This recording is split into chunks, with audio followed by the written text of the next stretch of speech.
Hi guys, and welcome to Studio Wildlife. In today's video I'm going to show you how I painted this black bear.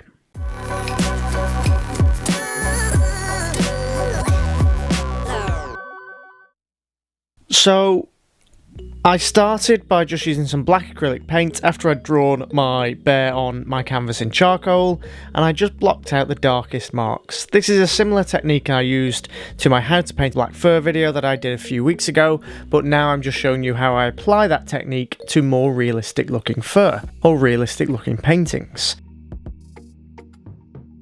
So I just use a flat brush and just watered down acrylic paint just to block in the darkest areas of the fur.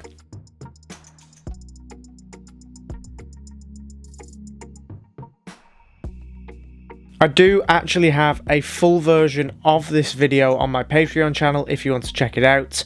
It's the full 7-hour real-time footage so that you can watch that and learn about my processes and the colours and the brushes that I use for painting this bear.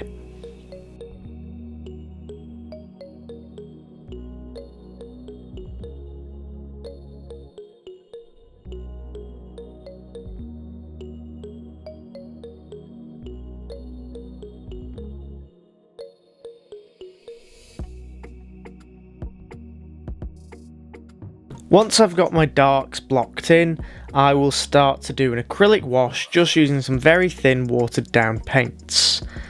The colours that I'm using here are a brown, a black and a blue.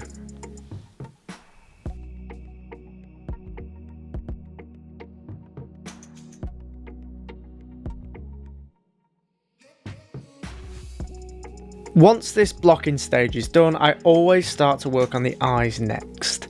So I try to get the eyes as good as I possibly can so that it gives me a focal point for this painting, which is what I wanted for this bear.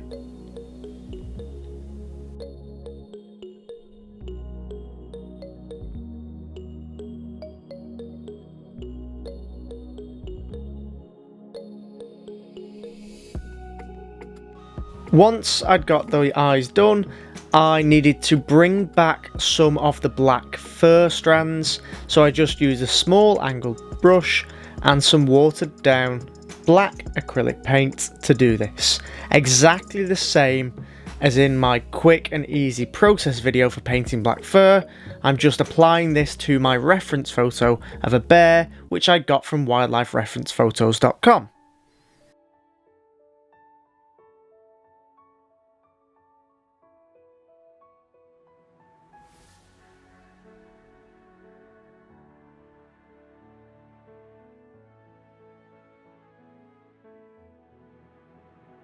Next, using various browns like raw sienna, burnt umber and raw umber, and little bits of white, I started to build up the muzzle, just using that small angled brush again to add in those fine strands. When you're painting short-haired fur like this bear, it's always good to make sure that you have quite delicate and quite contrasting strands, so that it really gives that short, spiky look to it that bears' muzzles would have if you were up close to them.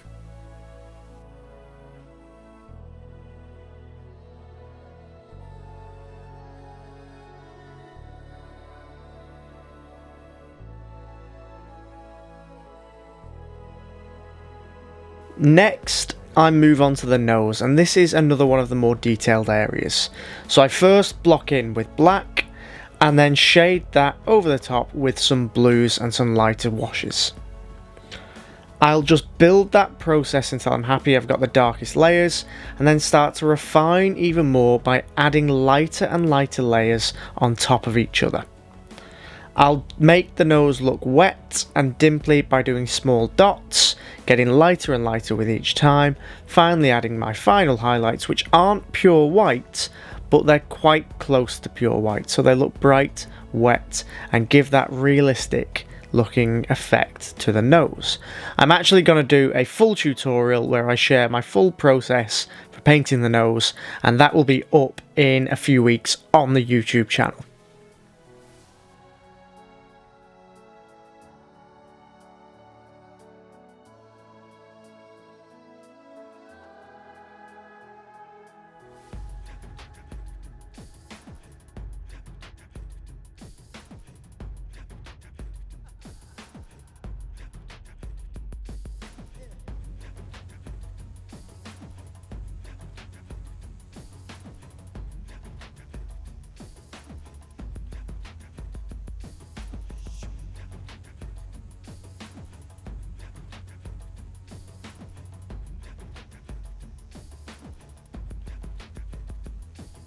The next stage is really quite simple. It just involves building up lighter and lighter layers of fur over the top of the darker layers that I've just put underneath. And when I'm doing this, just like with all my other wildlife paintings, I'm making sure to leave plenty of gaps between each fur strand so that you can see the strands of fur underneath. This makes the painting have a more realistic feel. The fur feels thicker, much more 3D and much more realistic.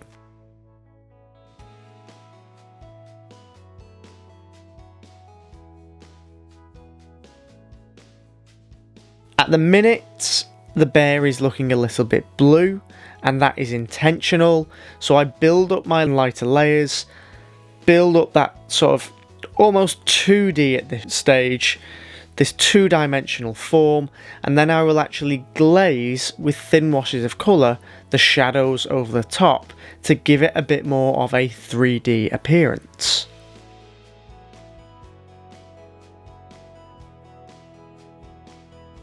Here I'm just adding those final little details for this layer of the bear.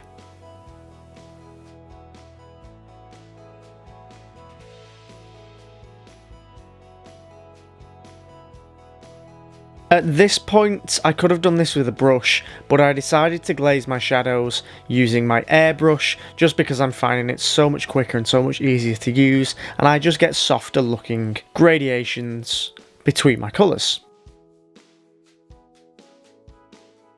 I also use the airbrush to add this misty effect to the background, just building up in layers until I got the effect that I wanted.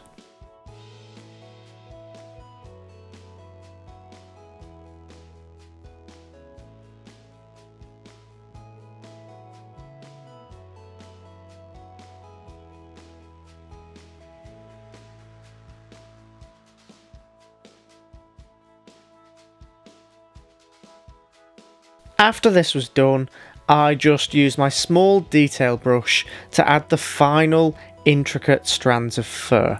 So I'm making sure to vary up the directions of those strokes, adding a little bit more interest to the piece, and just building up on those layers that I've already put underneath.